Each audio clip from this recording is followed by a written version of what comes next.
सभापति महोदय, जैसा कि मैं उस समय चर्चा कर रहा था कि राष्ट्रपति महोदया के अभिभाषण में हाल ही में संपन्न चुनावों के विषय में जो बात कही गई, उस संदर्भ में मेरा कहना था कि नीति, नियत, निष्ठा और निर्णय के विकास के प्रति यह समर्पित, विश्वास के प्रति यह समर्पित जनादेश था।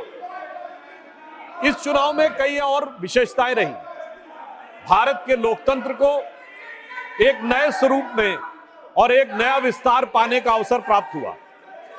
जम्मू कश्मीर में जिस प्रकार से चुनाव संपन्न हुए, उस प्रकार की लोगों ने बढ़ चढ़कर सहभागिता की, यह लोकतंत्र के लिए एक बहुत सुखद संयोग रहा।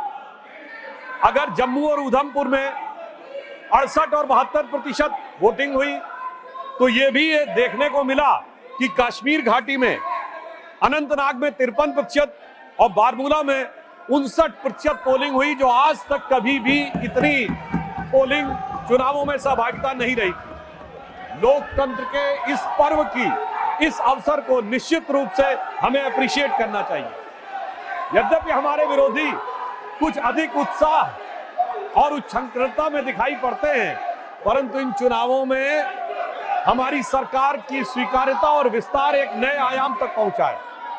पहली बार हमने उड़ीसा में स्पष्ट बहुमत के साथ अपनी सरकार बनाई है और हमारे विरोधी शायद भूल ही गए कि श्री नवीन पटनायक जी से पहले वहां कभी कांग्रेस का मुख्यमंत्री हुआ करता था। अंतिम मुख्यमंत्री गिरधर गोमांग जी थे, जो कांग्रेस के थे, और ऐसा प्रतीत होता है कि उनको अब वो विषय विस्मृत हो गया है, यानी उन्होंने मान लिया कि वो उड़ीसा में अब सत्ता की लड़ाई में ही नहीं है। दूसरा विषय इस चुनावों के संदर्भ में दक्षिण भारत का विषय आया था। महोदय, मैं बताना चाहता हूं कि हमारे विरोधी और विशेषकर कांग्रेस पार्टी इस विषय को बहुत उठाते थे कि दक्षिण भारत में उनका बहुत प्रभाव है। तो मैं बताना चाहता हूं, प्रधानमंत्री श्री नरेंद्र मोदी जी के नेतृत्व में हमारे गठबंधन ने और भारतीय जनता पार्टी ने दक्षिण भारत में भी कांग्रेस से अधिक वोट प्राप्त करके दिखाए। तेलंगाना में हमारे 8 सीटें ही नहीं है, हमारा मत प्रतिशत 35% है। कर्नाटक में हमारा मत प्रतिशत 45% है। केरल में हमारी 1 सीट आई है, मगर 17% मत है। और सभापति महोदय, मैं आपके माध्यम से पूरे देश का ध्यान आकर्षित करना चाहता हूं कि तमिलनाडु में कांग्रेस को 10.25% वोट मिला है और भारतीय जनता पार्टी को 11.5% वोट मिला है। यानी तमिलनाडु में भी हमने पहली बार 2.5 अंक में मत प्रतिशत प्राप्त किया है और कांग्रेस से अधिक वोट प्राप्त करने में सफलता हासिल की है। यानी किसी जमाने में जब उनका नारा हुआ करता था कि सारे भारत से नाता है और सरकार चलाना आता है, आज वस्तुस्थिति ये हो गई कि इस चुनावों में भारतीय जनता पार्टी ने अपने को मोदी जी के नेतृत्व में सारे भारत से नाता स्थापित करके एक वास्तविक अर्थों में पूरे भारत में अपना प्रभाव रखने वाली और जन समर्थन प्राप्त करने वाली राष्ट्रीय राजनीतिक दल के रूप में अपने को स्थापित किया। ये चुनाव पिछले लोकसभा चुनावों के मुकाबले बहुत अलग था। बिंदु क्रमांक 5 पर राष्ट्रपति महोदय ने स्मरण दिलाया कि हम 5वीं बड़ी अर्थव्यवस्था बने इन 5 वर्षों में। महोदय, हम सिर्फ 5वीं बड़ी अर्थव्यवस्था नहीं बने। 5वीं बड़ी अर्थव्यवस्था किसको पीछे छोड़ के बने? उस ब्रिटेन को पीछे छोड़कर बने जिसने कभी हमारे ऊपर हुकूमत की थी। और हम सिर्फ 5वीं बड़ी अर्थव्यवस्था नहीं बने, हम दुनिया के 4थे बड़े स्टॉक एक्सचेंज बने। हम दुनिया के 3रे बड़े सोलर एनर्जी के मैन्युफैक्चरर बने। हम दुनिया के 3रे बड़े ऑटोमोबाइल के मैन्युफैक्चरर बने। आज डोमेस्टिक सिविल एविएशन का सेक्टर भारत का दुनिया में 3रे नंबर का हो गया है और हम 2रे नंबर के मोबाइल हैंडसेट मैन्युफैक्चर बनाने वाले देश बने और इंफ्रास्ट्रक्चर में इन्वेस्ट करने वाले हम दुनिया के नंबर 1 के देश बने और डिजिटल पेमेंट में हम दुनिया में नंबर 1 के देश बने। और महोदय, इतना ही नहीं हुआ, पिछली लोकसभा और इस लोकसभा के बीच में चांद के अछूते कोने दक्षिणी ध्रुव को छूने वाले हम दुनिया के पहले देश बने, जिसका राष्ट्रपति महोदया ने उल्लेख किया। निश्चित रूप से उसमें हमारे वैज्ञानिकों ने बहुत बड़ी भूमिका निभाई, परंतु प्रधानमंत्री जी का निरंतर संवर्धन, सहयोग और संबल उन्हें प्राप्त होता रहा। महत्वपूर्ण बात यह रही कि उस पॉइंट का नाम प्रधानमंत्री जी ने क्या रखा? पॉइंट शिव शक्ति, यानी हमारी स्त्री शक्ति को वो स्थान चांद की ऊंचाई तक देने का काम किया। और यहीं पर मैं बताना चाहता हूं सभापति महोदय, इसी समय देश में कुछ राजनीतिक दल ऐसे हैं जो ये कहते हैं कि हिंदू धर्म में जो शक्ति है उससे हमें लड़ना है, और दूसरी तरफ हमारा संकल्प यह है कि उस शक्ति को चांद की ऊंचाई तक ले जाकर स्थापित करना है, जो माननीय प्रधानमंत्री जी के नेतृत्व में हुआ है। महोदय, मैं एक बात और कहना चाहूंगा, चुनाव संपन्न हुए, मगर ये चुनाव एक मामले में इस देश के अद्भुत चुनाव थे।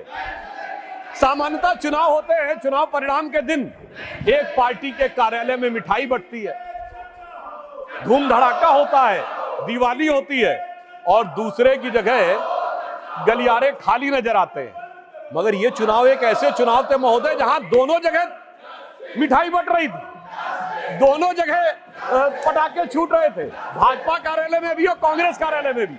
ऐसा क्यों हो रहा था? हमें तो स्पष्ट बहुमत मिला, लगातार तीसरी बार सरकार बनाई, मगर वहां पर तालियां क्यों बज रही थी महोदय? मैं याद दिलाना चाहता हूं, जो थर्ड अटेम्प्ट में 3 डिजिट की संख्या नहीं प्राप्त कर पाए, चुनाव के बाद उनके चेहरे की चमक देखिए, उनकी आवाज की खनक देखिए, उनके जलवे में धमक देखिए। ऐसा लगता है कि जैसे उन्होंने बहुत बड़ी उपलब्धि हासिल कर ली हो।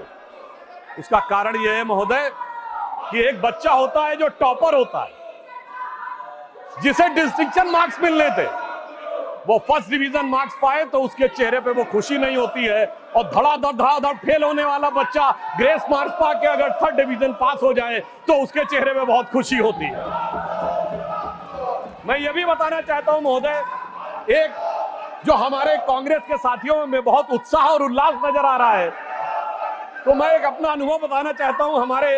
हमारे जनरेशन के जो लोग हैं उन्हें याद होगा कि उस जमाने में जब परीक्षा का परिणाम आता था तो सिर्फ डिवीजन पता लगती थी, फर्स्ट डिवीजन एक रोमन में, सेकंड डिवीजन और थर्ड डिवीजन। एक हम लोगों के मोहल्ले में सज्जन थे, वो थर्ड डिवीजन पास हुए, एक लड़का, और एक फर्स्ट डिवीजन पास हुआ। फर्स्ट डिवीजन वाला मेरिट एक्सपेक्ट कर रहा था, तो फर्स्ट डिवीजन वाले के यहाँ खुशी नहीं थी, तो दूसरे ने पूछा, भाई तुम थर्ड डिवीजन पास हुए हो तो तुम्हारे अंदर खुशी क्यों है, इतनी खुशी क्यों है? तो जानते थर्ड डिवीजन वाले ने क्या जवाब दिया? साहब ये तो फर्स्ट डिवीजन आए ना, एक, हमारे तो 3 हैं, फर्स्ट डिवीजन विद 2 बॉडीगार्ड। तो ये हमारे सहयोगी फर्स्ट डिवीजन विद 2 बॉडीगार्ड्स का जो उल्लास मना रहे हैं, उनके लिए मैं बताना चाहता हूं कि वस्तु स्थिति यह है कि 3 साल मिलाकर 42, 44, 52 और 99 मिलाकर इनके उतने नहीं है जितने अकेले भारतीय जनता पार्टी के 240।